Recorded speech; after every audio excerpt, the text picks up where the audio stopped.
Hello dear students, so again welcome to our new session and new chapter electromagnetic inductions. Without waste your time, let's begin. About 3 lectures अपने हो चुके हैं. आज का जो lecture रहने वाला है वो है electromotive force in A road rotating in uniform magnetic field.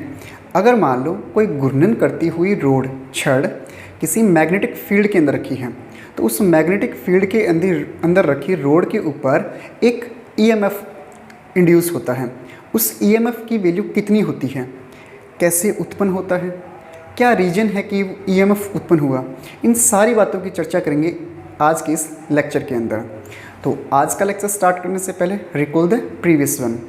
पीछे के लेक्चर में अपन पढ़ चुके हैं कि अगर मान लो कि कोई रोड है, उस रोड को आपने मैग्नेटिक फील्ड के अंदर रखा और रोड को मैग्नेटिक फील्ड के अंदर अगर आप मूविंग अवस्था में रखते हो, मतलब कि उसको चलाते हो, तो चलाने पर क्या होता है, रोड के अंदर जो मैग्नेटिक फील्ड लाइंस हैं वो क्या हो रही है, परिवर्तित हो रही है. मतलब कि रोड ऐसे रखी है, उसको चलाओगे तो मैग्नेटिक फील्ड लाइंस इसके अंदर से पास आउट होगी और वो भी जो फील्ड लाइंस पास आउट होगी वो उस रोड के परपेंडिकुलर होगी. अपन ये पढ़ चुके हैं कि अगर मान लो कि परपेंडिकुलर फील्ड लाइंस किसी पृष्ठ किसी सरफेस के अंदर से पास आउट होती है तो वहाँ पर क्या बनता है, मैग्नेटिक फ्लक्स बनता है. और मैग्नेटिक फ्लक्स ही क्या करता है, इंड्यूस करता है एक ईएमएफ. और ईएमएफ वो क्या करता है, उस कोयल के अंदर करंट फ्लो करता है, कोयल या उस रोड के अंदर करंट फ्लो करता है. और उसके बाद में अपन ने वो ईएमएफ की वैल्यू निकाली थी और उस ईएमएफ की वैल्यू निकलने के बाद में यानी कि उस रोड के अंदर जो करंट फ्लो हुआ था, उस करंट की वजह से उसके ऊपर जो फोर्स लगी थी उस फोर्स की वैल्यू भी अपन निकाल चुके हैं. और रोड के अंदर जो पावर इंड्यूस हुई थी उसकी वैल्यू भी अपन निकाल चुके हैं प्रीवियस लेक्चर के अंदर.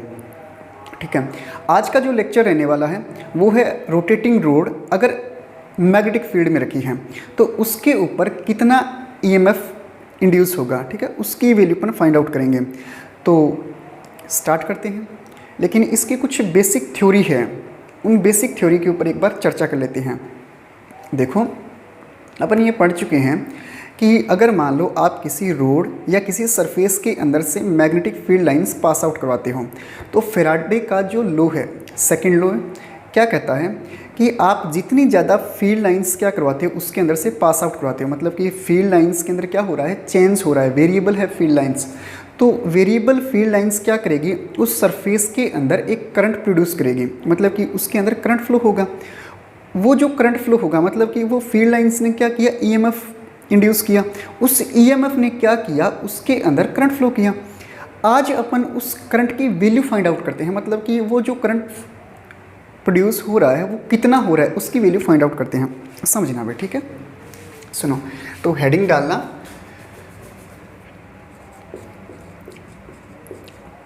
करंट. एंड ये करंट भी किसकी वजह से फ्लो हो रहा है, चार्ज पार्टिकल की वजह से. तो वो चार्ज पार्टिकल, उन दोनों की अपन आज वैल्यू फाइंड आउट करने वाले हैं. प्रेरित धारा एंड प्रेरित आवेश. ठीक है, समझना भैया. देखो, मान लो कि अपने पास में कोई मैग्नेटिक फील्ड है, ये लो मैग्नेटिक फील्ड, और ये मैग्नेटिक फील्ड लाइंस के अंदर अगर परिवर्तन हो रहा है, मान लो कि इसके अंदर आप कोई सरफेस रख देते हो, कोई भी सरफेस रख लो. पीछे के लेक्चर में अपन ये डिटेल से पढ़ चुके हैं कि अगर आप इस सरफेस के अंदर परिवर्तन करते हो, मतलब कि सरफेस के जो एरिया है उसको वेरी करते हो, उसको चेंज करते हो, तो भी तो क्या होगा, फ्लक्स में परिवर्तन होगा.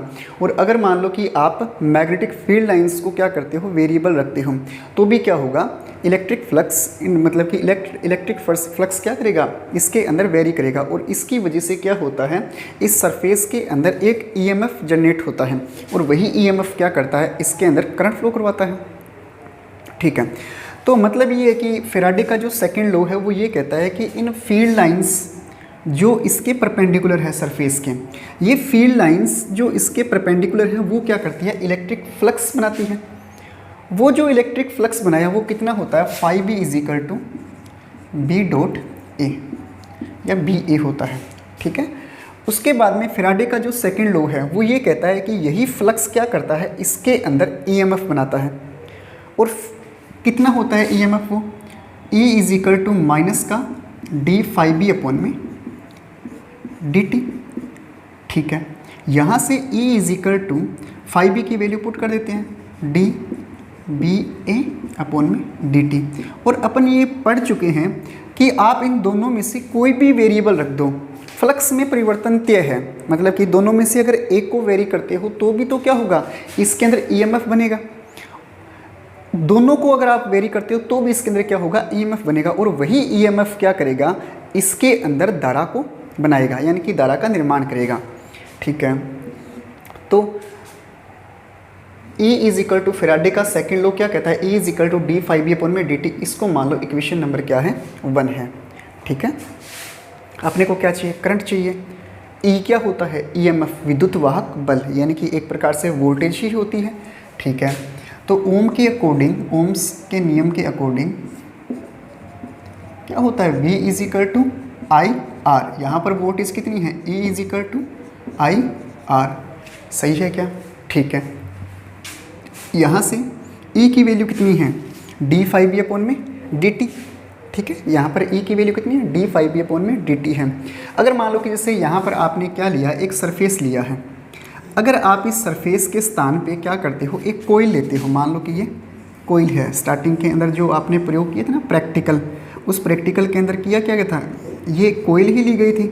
और इसके अंदर क्या हुआ था, एक कुचालक धातु की छड़ है, उसके ऊपर क्या किया है, तांबे के तार के फेरे लपेटे गए हैं।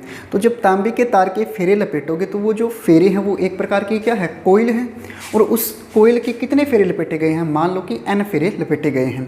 तो यहाँ पर अगर इस कुंडली को ले रहे हो आप, तो इस कुंडली के अंदर जो विद्युत वाहक बल प्रेरित हो रहा है वो कितना होगा, n फेरे हैं। तो E इज इक्वल टू कितना हो जाएगा, माइनस का n d5b अपॉन में dt। ठीक है, तो यहाँ से E की वैल्यू कितनी है, n d5b अपॉन में dt। यदि फेरों की संख्या n है तो यहाँ से इसके अंदर पुट कर देते हैं। E का मान कितना है, माइनस का n d5b अपॉन में dt equal to I R. आपको क्या चाहिए, करंट चाहिए, तो I इक्वल टू माइनस का n बटे r d5b अपॉन में dt। ये लो, ये क्या आ गया, करंट का मान आ गया, जो इसके अंदर क्या होगा, इस कोयल या इस सरफेस के अंदर से प्रवाहित होगा। ठीक है, ये तो है प्रेरित धारा का मान। अब बात करते हैं इसकी आवेश के, मतलब कि करंट कब फ्लो होता है, जब इसके अंदर चार्ज पार्टिकल एक स्थान से दूसरे स्थान तक जाते हैं। तो उस चार्ज पार्टिकल की क्या निकालते हैं, वैल्यू फाइंड आउट करते हैं। कैसे करेंगे, समझना।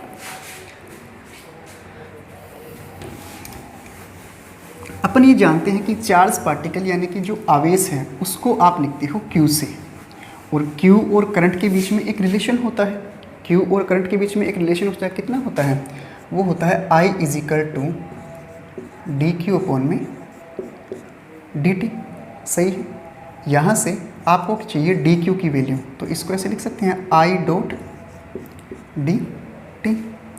सही है या नहीं, यहाँ पर I की वैल्यू पुट कर देते हैं, तो क्या हो जाएगी, D Q is equal to I की वैल्यू कितनी है, माइनस का n बटे r d5b अपॉन में dt डॉट dt। dt से dt cancel, D Q is equal to minus का n बटे r d5b। यहाँ से स्पष्ट हो रहा है कि जो फील्ड लाइंस है वो किस पर निर्भर कर रही है, किस पे डिपेंड है, चार्ज पे। मतलब कि चार्ज उतना ही होगा जितना क्या होगा, फ्लक्स होगा, ओनली फ्लक्स, न कि फ्लक्स परिवर्तन।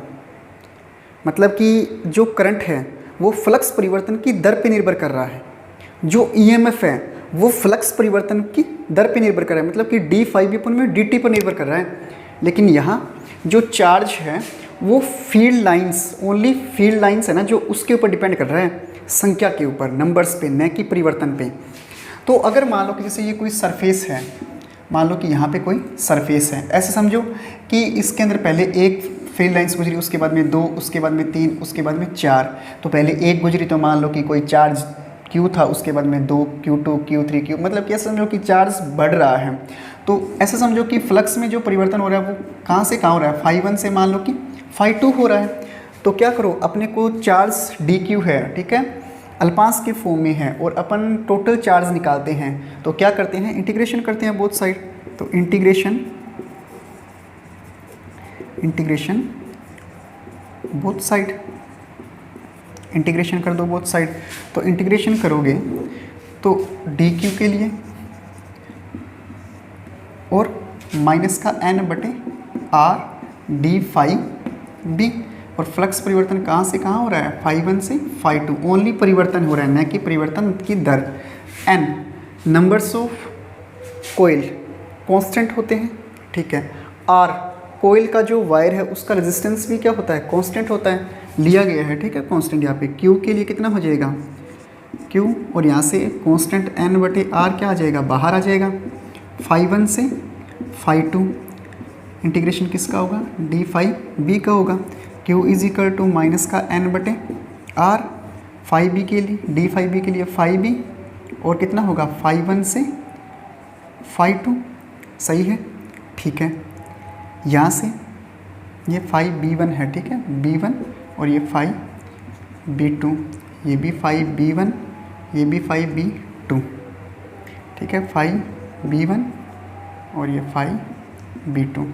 यहाँ से पहले अपर लिमिट, उसके बाद में लोअर लिमिट, तो Q is equal to minus अंदर जाएगा, ये बन जाएगा N अपॉन में R, पहले B2 माइनस B1, माइनस अंदर गया, phi B1 minus phi B2, ये लो, ये क्या आ जाएगा, चार्ज की वैल्यू आ जाएगी।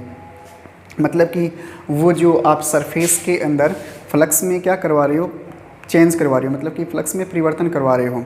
तो फ्लक्स में परिवर्तन करवाने से क्या होता है, उस सरफेस के अंदर जो चार्ज आएगा वो चार्ज आएगा Q is equal to N upon में R phi B 1 minus phi B 2।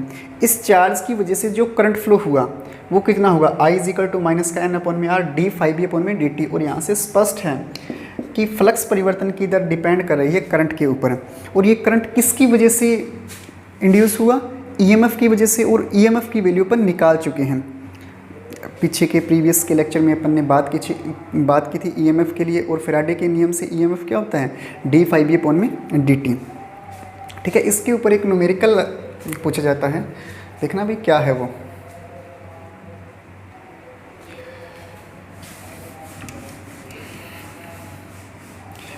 ये दो फॉर्मूले अपने अभी काम आएंगे। क्वेश्चन है आपका, एक लंबी प्रणालिका, प्रणालिका का मीन्स कोयल, कुंडली। क्वेश्चन है, एक लंबी प्रणालिका जिसके इकाई सेंटीमीटर लंबाई में 15 फेरे हैं। इस प्रणालिका के अंदर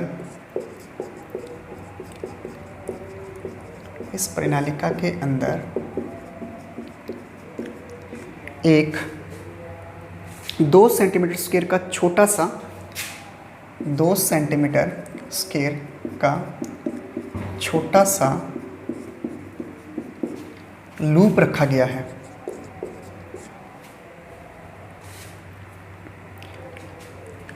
छोटा सा लूप प्रणालिका के अक्ष पर रखा गया है। यदि प्रणालिका में बहने वाली धारा का मान, यदि प्रणालिका में बहने वाली धारा 0.1 सेकंड में 2 एम्पियर से 4 एम्पियर परिवर्तित हो जाए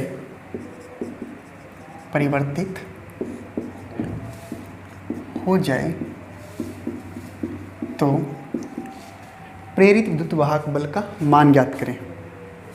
तो EMF का मान ज्ञात करना है आपको, विद्युत वाहक बल की वैल्यू फाइंड आउट करनी है। सबसे पहले तो क्वेश्चन को समझो। देखो, एक लंबी प्रणालिका ली गई है जिसके इकाई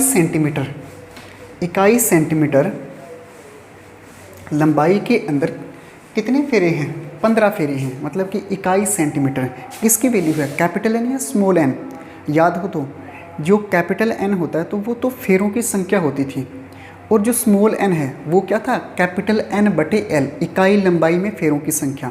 और यहाँ पे किसकी वैल्यू दे रखी है, इकाई लंबाई में फेरों की संख्या, मतलब कि एन की वैल्यू दे रखी है। समझना इसको, क्वेश्चन समझो कि एक परिनालिका ली गई है, यूँ समझो कि ये परिनालिका है सोलेनोइड, ठीक है।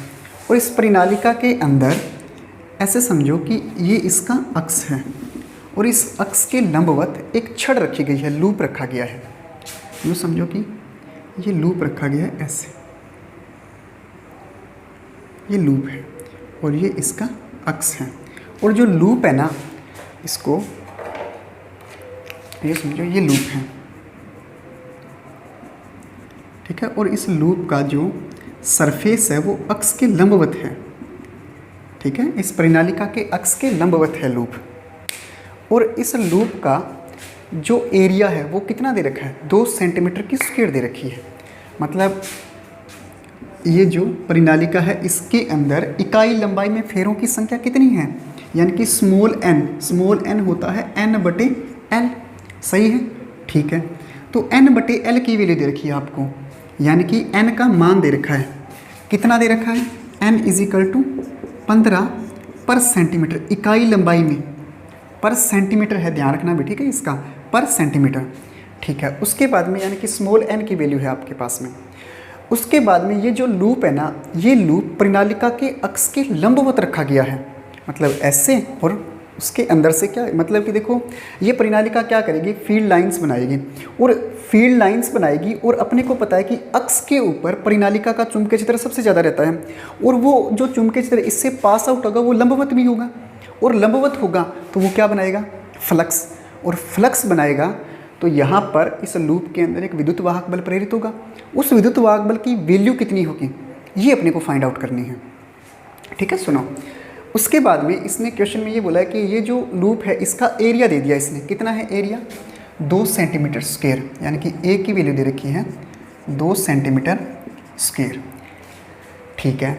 उसके बाद में ये जो परिनालिका है इसके अंदर करंट फ्लो हो रहा है, आई करंट फ्लो हो रहा है। और इसने ये बोला है कि जो करंट है ना वो चेंज हो रहा है, और चेंज भी कितना हो रहा है, 0.2, ये 2 एम्पियर से 4 एम्पियर हो रहा है ये, और टाइम 0.1 सेकंड में। मतलब कि जब 2 एम्पियर था उस टाइम 0 था, दूसरे साइड जब 0.1 सेकंड हुआ तो कितना हो गया करंट, 4 एम्पियर हो गया।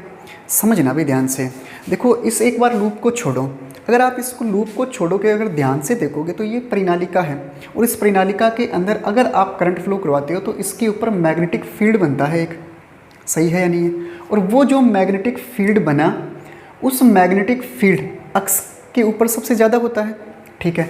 अगर मान लो कि आप इस करंट को चेंज करते हो, करंट को वेरिएबल रखते हो, तो यहाँ पर जो अक्ष पर मैग्नेटिक फील्ड बना है वो भी क्या होगा, वेरी करेगा या नहीं करेगा, चेंज होगा, सही है, ठीक है। तो इसने इस लूप को रखा इस अक्ष पे और इस करंट को चेंज करवाया, तो नॉर्मल सी बात है जब करंट को चेंज करवाओगे तो यहाँ पर मैग्नेटिक फील्ड चेंज होगी, और वो मैग्नेटिक फील्ड चेंज होगी तो यहाँ पर लूप है ना, जो सरफेस है जो लूप का, वो मैग्नेटिक फील्ड के लंबवत है। तो फील्ड लाइंस जितनी भी पास आउट होगी वो सारी की सारी परपेंडिकुलर होगी, मतलब फ्लक्स, और वो भी कौन सा, वेरिएबल। और फ्लक्स वेरिएबल है तो इस लूप के अंदर क्या बनेगा, एक ईएमएफ बनेगा। और वो जो ईएमएफ बना, उस ईएमएफ की वजह से इसके अंदर क्या होगा, करंट फ्लो होगा।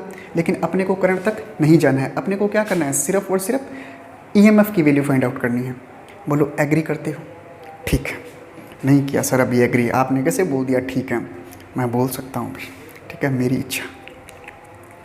देखो सबसे पहले तो अपन क्या करते हैं, आई का मान, ऐसा समझो कि आई की वैल्यू चेंज हो रही है, मान लो कि कितनी हो रही है, 2 एम्पियर, और आई टी की वैल्यू मान लो कितनी है, 4 एम्पियर है, ठीक है। और जब I1 की वैल्यू 2 एम्पियर है तो T1 कितना है, 0 सेकेंड, क्योंकि यहाँ से क्वेश्चन स्टार्ट किया है आपने। और जब 4 एम्पियर हुई तो T2 की वैल्यू कितनी है, 0.1 सेकेंड, ठीक है। अब इन सारी वैल्यू को देख के एक आइडिया लग रहा है कि ये सारी की सारी एक पद्धति में नहीं है। सबसे पहले क्या करेंगे, इसको एक पद्धति में चेंज करेंगे। एक पद्धति यानी कि एमकेएस में चेंज कर लेते हैं, क्योंकि एम्पियर दे रखा है इसके अंदर। सुनो, 15 सेंटीमीटर है, इसको सबसे पहले 15 पर मीटर में चेंज करेंगे। तो जब इसको 15 पर मीटर में चेंज करेंगे, सेंटीमीटर को मीटर में बना दो, सेंटीमीटर को मीटर में बनाओगे 10 की घात -2 से मल्टीप्लाई करते हैं और ये क्या हो गया, मीटर। यानी कि इसको 10 की घात -2 को ऊपर लेके जाओगे तो ये हो जाएगा 1500 पर मीटर, यानी कि स्मॉल एन की जो वैल्यू आई वो 1500 पर मीटर आई। उसके बाद में 2 सेंटीमीटर की स्क्वायर, इसको क्या करते हैं, मीटर स्क्वायर में चेंज करते हैं। तो 2 इंटू सेंटीमीटर को मीटर में कर लो, 10 की घात -2 मीटर, और है कितना पावर, तो ये कितना हो जाएगा 2 into 10 to the power -4 metre square. ये एम्पियर, ठीक है, एम सेकेंड 0 सेकेंड, और ये अब ठीक है। अब सुनो, देखो, जब सबसे पहले अपन क्या करते हैं, इस प्रणालिका के अक्ष के ऊपर मैग्नेटिक फील्ड निकालते हैं। और प्रणालिका के अक्ष के ऊपर मैग्नेटिक फील्ड कितनी होती है, B इजिकल टू, प्रणालिका के अक्ष पर मैग्नेटिक फील्ड कितनी होती है, B is equal to mu naught N I, B is equal to mu naught N I, इतना ही होता है क्या, याद हो तो। म्यू नोट यहाँ पे n बटा एल आया था, और n बटे एल से आपने क्या बनाया था, स्मॉल n, जहाँ पे स्मॉल n क्या होता है, इकाई लंबाई में फेरों की संख्या होती है, ठीक है। तो B is equal to mu naught N I आ गया। सबसे पहले मैग्नेटिक फील्ड आ गया अपने पास में एरिया पड़ा है 2 सेंटीमीटर की स्क्वायर, मतलब कि इस लूप से पास आउट होने वाला फ्लक्स निकाल लेते हैं। लूप से पास आउट होने वाला फ्लक्स कितना होता है, flux is equal to 5B is equal to B dot A, 5B is equal to B dot A, सही है, ठीक है। यहाँ से B की वैल्यू पुट कर देते हैं, 5B इजिकल टू बी कितना है, म्यू नोट एन आई ए, सही है। ये हुआ फ्लक्स। अब फ्लक्स परिवर्तन हो रहा है, क्यों हो रहा है, क्योंकि I1 चेंज हो रहा है, I चेंज हो रहा है। यहाँ पे कितना हो रहा है, 2 एम्पियर से 4 एम्पियर, तो 2 एम्पियर से 4 एम्पियर होगा, तो इस फ्लक्स में भी क्या होगा, परिवर्तन होगा। और फ्लक्स में परिवर्तन क्या बनाता है, विद्युत वाहक बल बनाता है, ठीक है। और विद्युत वाहक बल के लिए वही अपने दादाजी के पास चलो, फेराडे। कितना होता है फेराडे का नियम, क्या होता है फेराडे का नियम, कहाँ लिखें, यहाँ पे लिख दें, नहीं सर यहाँ मत लिखो, तो कहाँ लिखे भाई, यहाँ लिख देते हैं। क्या होता है फेराडे का नियम, विद्युत वाहक बल चाहिए, E इजिकल टू माइनस का डी 5B अपॉन में dt। 5B की वैल्यू कितनी है, म्यू नोट एन आई ए, तो E इजिकल टू माइनस का डी म्यू नोट एन आई ए अपॉन में dt, सही है।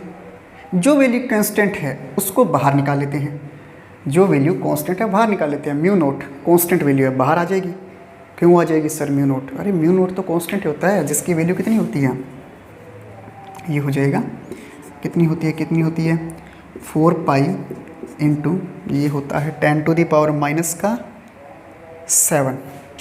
10 टू द पावर -7, सही है, ठीक है। और इसका मात्रा कितना होता है, एम्पियर पर मीटर स्क्वायर होता है, शायद एम्पियर पर मीटर स्क्वायर होना चाहिए इसका मात्रक, ठीक है। और n फेरों की संख्या कितनी है, कांस्टेंट है, 15 into 10 to the power -2 metre square, यानी कि 1500 मीटर, इकाई लंबाई में फेरों की संख्या, n कांस्टेंट है। I वेरिएबल है, I वेरिएबल है जो दे रखा है 2 एम्पियर से 4 एम्पियर, ठीक है। A कांस्टेंट है, दे रखा है लूप का एरिया कितना, 2 सेंटीमीटर की स्क्वायर, यानी कि 2 इंटू 10 की घात -4। तो क्या करो, बाकी जो वैल्यू है वो जो कांस्टेंट वैल्यू उसको बाहर निकाल लेते हैं, और जो चेंजेबल है उसको अंदर रख लेते हैं। तो इसको कर देता हूँ इरेज बाहर के लिए, क्या हो जाएगा, E is equal to mu naught, minus चल रहा है 7, ठीक है। ये किस लिए है, अपोजिट डायरेक्शन के लिए सिर्फ और सिर्फ। n कांस्टेंट है, A कांस्टेंट है, लेकिन डी अपॉन में dt चेंज हो रहा है, ठीक है। डी चेंज हो रहा है, वैल्यू 2 है, डी क्या होता है, एक डिफरेंस वैल्यू होती है, मतलब कि डी यानी कि डेल्टा आई, और डेल्टा आई क्या होता है, जो दो क्वांटिटी है उसका आप क्या करते हो, डिफरेंस करते हो। मतलब कि इसको लिख सकता हूँ क्या, E is equal to mu naught N A I2 minus I1 upon में T2 माइनस T1। सही है, ठीक है। उसके बाद में E इज इक्वल टू ये हो जाएगा mu naught N A. I2 की वैल्यू कितनी है, म्यू नोट की वैल्यू रख देते हैं 4 pi into 10 to the power minus का 7। एन की वैल्यू कितनी है 1500, ठीक है। ए की वैल्यू कितनी है 2 into 10 to the power minus का 4 इंटू I2 कितना है 4, I1 कितना है 2, यानी कि 4 माइनस 2। T2 कितना है 0.1, 0.1, ये लो 0.1 माइनस 0, ठीक है। सारी की सारी वैल्यू जब पुट करेंगे और पुट करने के बाद में जब इसको सॉल्व करेंगे तो आपका जो फाइनल रिजल्ट आता है वो कितना हो जाएगा, E is equal to 7.4 micro volt आ जाएगा ये, ठीक है। इस प्रकार अपन इसको क्या करने वाले हैं, सॉल्व करने वाले हैं, ठीक है। इस प्रकार अपन इस क्वेश्चन को क्या करने वाले हैं, सॉल्व करने वाले हैं। यहाँ पर एक नई चीज़ ये है कि जो परिणालिका आप ले रहे हो उस परिणालिका के लिए आपको क्या पता होना चाहिए, आपको मैग्नेटिक फील्ड पता होना चाहिए। और मैग्नेटिक फील्ड कितना होता है, B is equal to mu naught N I होता है, ठीक है। और जहाँ म्यू नोट क्या होता है, एक कांस्टेंट होता है जिसकी value 4 pi into 10 to the power minus का 7 एम्पियर मीटर एम, ये हाँ ठीक है, ये थोड़ी सी मिस्टेक हो गई, वेबर पर होता है, ठीक है, फ्लक्स होता है, वेबर पर एम्पियर मीटर होता है, ये थोड़ी सी गड़बड़ हो गई, सॉरी भाई इसके लिए, ठीक है। ये इस प्रकार अपने इस क्वेश्चन को सॉल्व कर लेंगे। उसके बाद में आज का जो लेक्चर रखा गया था अपना, मतलब अगर कोई एक रोड है, उस रोड को आप मैग्नेटिक फील्ड में रखते हो, उस मैग्नेटिक फील्ड के अंदर उसको क्या करवाते हो, रोटेट करवाते हो। तो रोटेशन होने पर वो जो रोड है उस रोड के अंदर कितना विद्युत वाहक बल उत्पन्न होगा उसकी वैल्यू फाइंड आउट करते हैं, ठीक है। तो आज का जो टॉपिक का नाम है वो है एक समरूप चुंबकीय क्षेत्र में घूर्णन करती हुई एक छड़ में प्रेरित विद्युत वाहक बल। एक समरूप चुंबकीय क्षेत्र में घूर्णन करती हुई छड़, टॉपिक है समरूप चुंबकीय क्षेत्र में घूर्णन करती धातु की छड़ में इलेक्ट्रोमोटिव फोर्स में EMF मीन्स कोई रोड है, उसको आपने यूनिफॉर्म मैग्नेटिक फील्ड के अंदर क्या करवाया, रोटेशन करवाया, तो क्या प्रक्रिया होगी। चलिए स्टार्ट करते हैं। क्या सर बोर कर रहे हो, करेंगे भाई बोर, तो क्या कर सकते हैं भाई। सुनो, मान लो कि अपने पास में कोई मैग्नेटिक फील्ड है और मैग्नेटिक फील्ड ले लो, या तो आउटवर्ड ले लो या इनवर्ड ले लो, ये लो रोटेशन कर रही है, फ्लक्स तो परिवर्तन होगा। ये मान लो कि एक यूनिफॉर्म मैग्नेटिक फील्ड है और इसके अंदर यूँ समझो कि कोई रोड इस प्रकार रखी है, ये लो ये रोड है,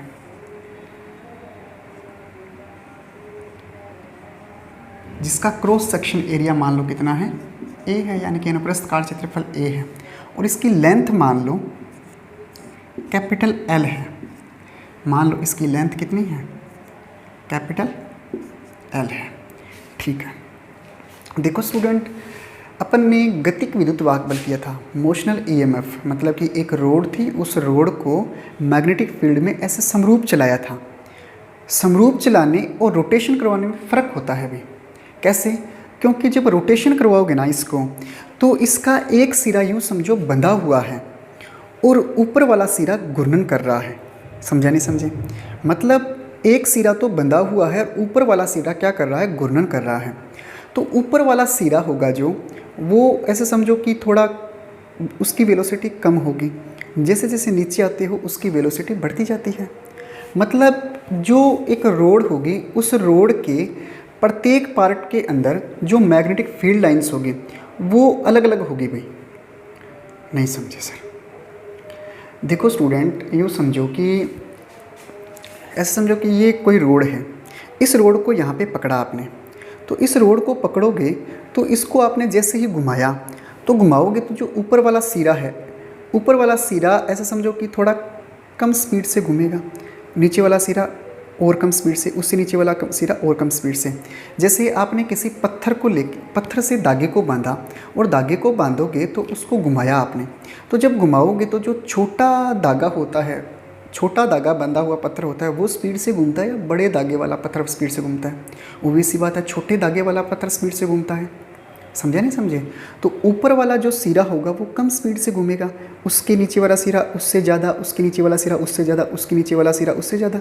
मतलब कि इस पूरे के पूरे वायर के अंदर जो स्पीड होगी वो अलग अलग होगी, और अलग अलग स्पीड होने की वजह से इसके अंदर जो magnetic field lines pass out होगी, वो मैग्नेटिक फील्ड लाइंस अलग अलग होगी। मतलब कि अलग अलग फ्लक्स होगा, और उस अलग अलग फ्लक्स के कारण जो विद्युत वाहक बल प्रेरित होगा वो कितना होगा, उसकी वैल्यू अपने को क्या करनी है, फाइंड आउट करनी है।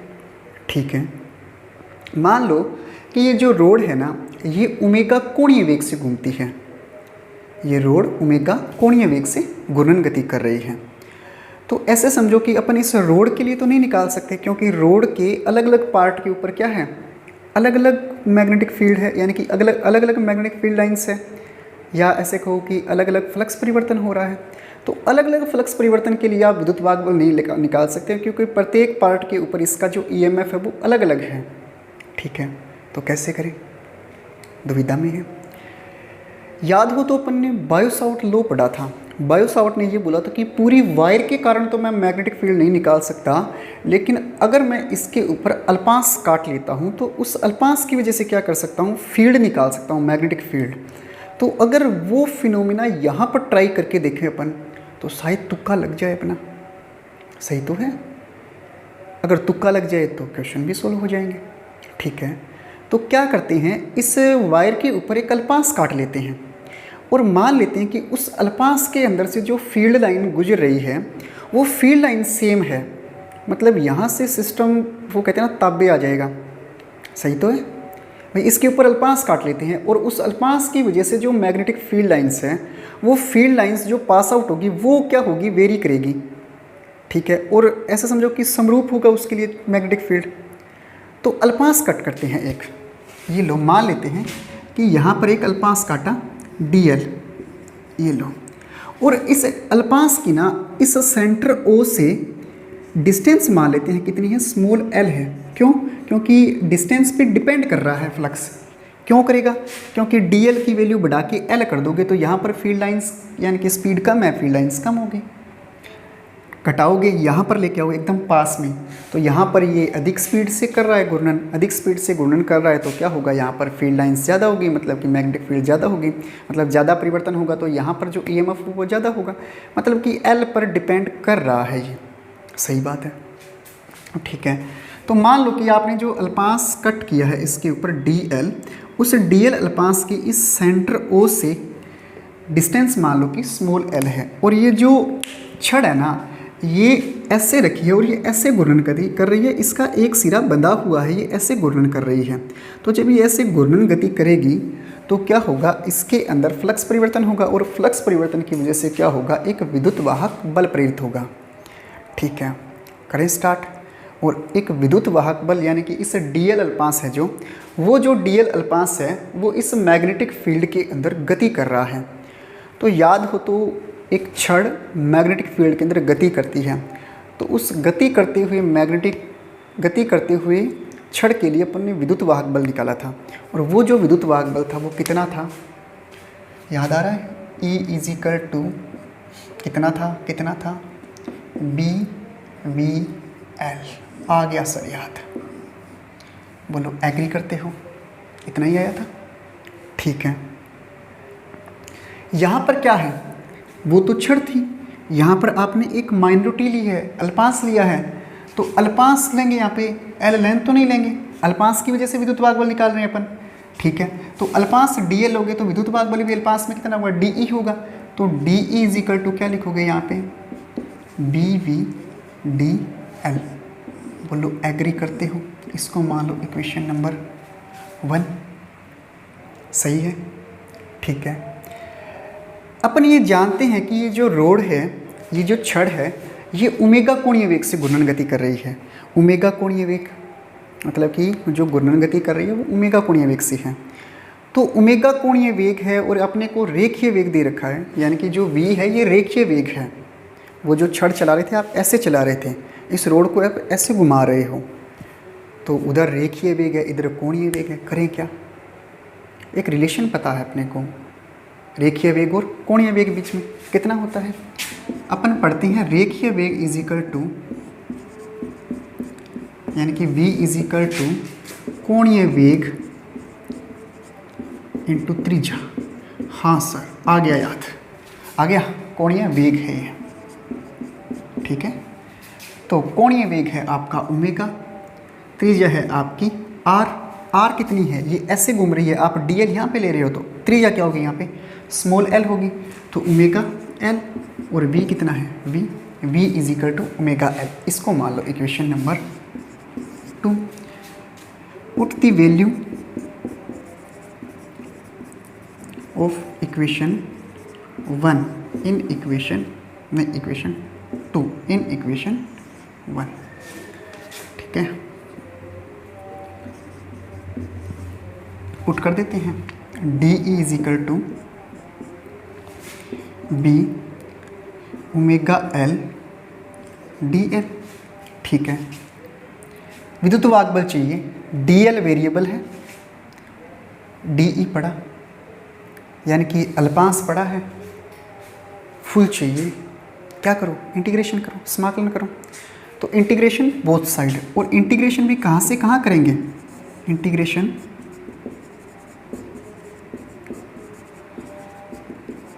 Both side. जब इंटीग्रेशन करोगे इसका तो ये हो जाएगा D E integration equal to B omega L D L. और इंटीग्रेशन भी देखो कहाँ से कहाँ करना है, इसकी भी तो एक सीमा है, इसकी भी एक लिमिट है। जब आप इस L की वैल्यू घटा के 0 कर देते हो, जब आप इस L की वैल्यू घटा कर 0 कर देते हो तो विद्युत वाहक बल भी कितना हो जाएगा? 0 हो जाएगा। अगर आप इस L की वैल्यू बढ़ाकर मैक्सिमम करते हो, और मैक्सिमम भी कितनी?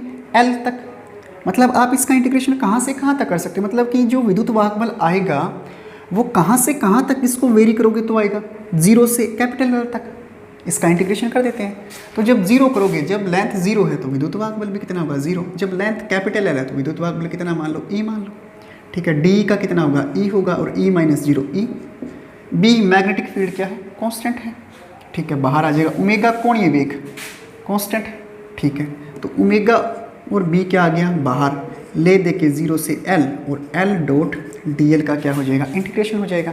और L DL का इंटीग्रेशन कितना होता है? x की पावर n का इंटीग्रेशन x की पावर n+1 अपॉन में n+1।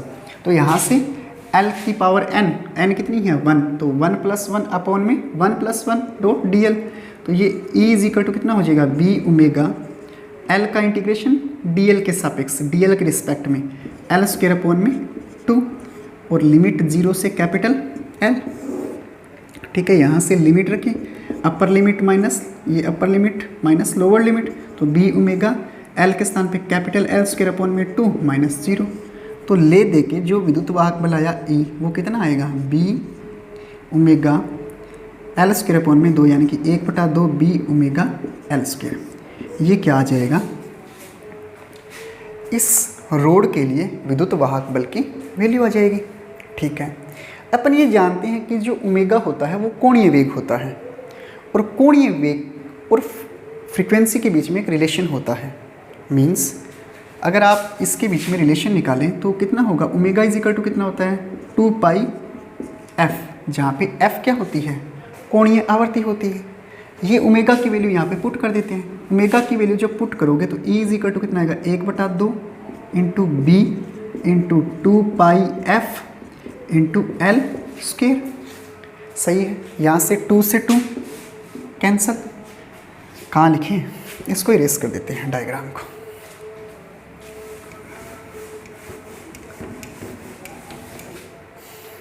टू से 2 cancel, E is equal to कितना आ गया? B pi F L square. इसको ऐसे लिख सकता हूँ क्या, B F pi L square, pi L square. वो जो रोड है, वो रोड जैसे रोटेशन कर रही है, यहाँ से ऐसे रोटेशन किया इसने।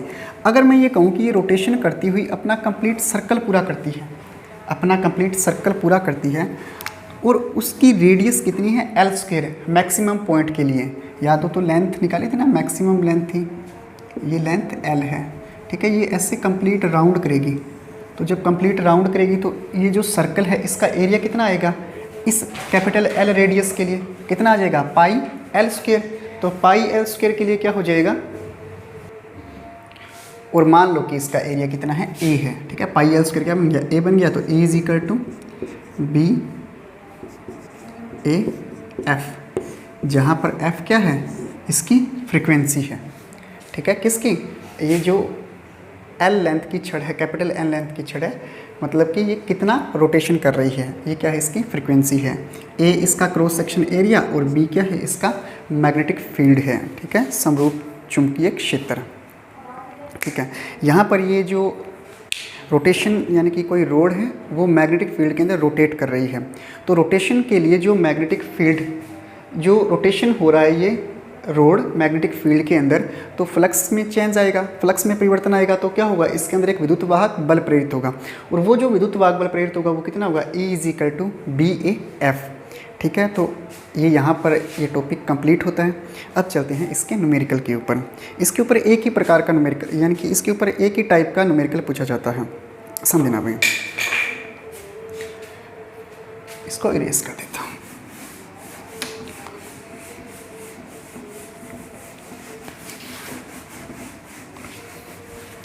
बी ए एफ याद रखना, या 1/2 omega L square, B omega L square. Numerical है आपका, 1 मीटर लंबी धातु की छड़,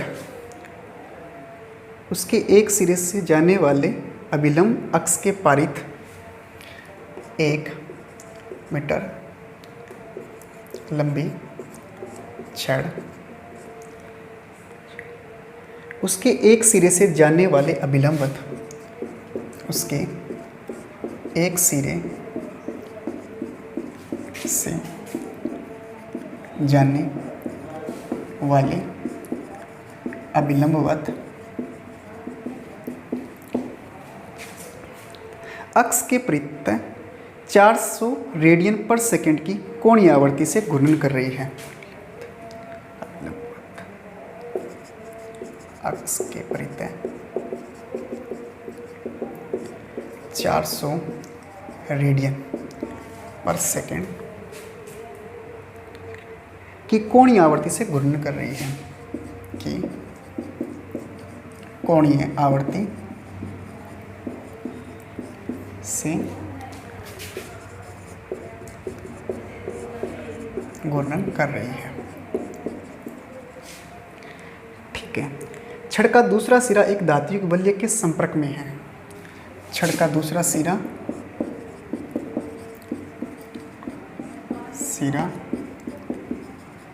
धात्विक बल्य के संपर्क में है, बल्य के संपर्क में है। अक्ष के अनुदिश सभी जगह 0.5 टेस्ला का एक समान चुंबकीय क्षेत्र उपस्थित है। मतलब जो बी का मान है वो कितना है, 0.5 टेस्ला, लिखने की जरूरत नहीं है, ठीक है। बल्य तथा अक्ष के बीच विद्युत वाहक बल की गणना करें, यानी कि आपको E का मान याद करना है, E की वैल्यू फाइंड आउट करनी है। मतलब 1 मीटर लंबी छड़ है, ये मान लो कि 1 मीटर लंबी छड़ है, इसकी लेंथ L की वैल्यू कितनी दे दी, 1 मीटर दे दी, और ये 1 मीटर लंबी छड़ मैग्नेटिक फील्ड के लंबवत है। मैग्नेटिक फील्ड ऐसे है, या ऐसे, या कागज़ के तल के लंबवत अंदर की ओर, ठीक है। और ये क्या कर रही है, घूर्णन गति कर रही है, और कैसे कर रही है, 400 रेडियन पर सेकेंड के स्पीड से। मतलब कि जो ओमेगा है, ओमेगा की वैल्यू कितनी दे दी, 400 रेडियन पर सेकेंड, इतने वेग से ये क्या कर रही है, घूर्णन गति कर रही है। ये ओमेगा की वैल्यू है, ठीक है, 400 रेडियन पर सेकेंड। देखो ओमेगा के लिए आप क्या लिखते हो, ओमेगा इज इक्वल टू होता है थीटा अपॉन में टी। थीटा कितना है, रेडियन, थीटा के लिए आप जो यूनिट लिखते हैं वो रेडियन, टाइम के लिए क्या होता है सेकंड, तो ये ओमेगा की वैल्यू है 400 रेडियन पर सेकंड। अपन ने विद्युत वाहक बल के लिए फॉर्मूला क्या निकाला था, E = 1/2 B omega L square. L की वैल्यू कितनी है, 1 मीटर है, ठीक है। E = कितना आ जाएगा 1/2, B का मान 0.5, ओमेगा की वैल्यू 400 रेडियन पर सेकंड, एल का मान 1, ठीक है। यहाँ से इसको सोल्व करोगे तो ये कितना आ जाएगा, ये हो जाएगा 200, और यहाँ से इसके साथ मल्टीप्लाई होगा तो ये हो जाएगा 100। तो E का मान जो आ गया वो कितना आया आपका 100 वोल्ट, ठीक है। इस प्रकार के ही क्वेश्चन आपके एग्ज़ाम में पूछे जाएंगे। तो आज का जो लेक्चर है यहाँ पे कंप्लीट करता हूँ। होपफुली आपको ये वीडियो लेक्चर समझ में आया होगा। होपफुली आपको जो ये चैप्टर चल रहा है इलेक्ट्रोमैग्नेटिक इंडक्शन, ये समझ में आ रहा होगा। तो स्टडी करते रहिए, मज़े में रहिए, मस्त रहिए। All the very best.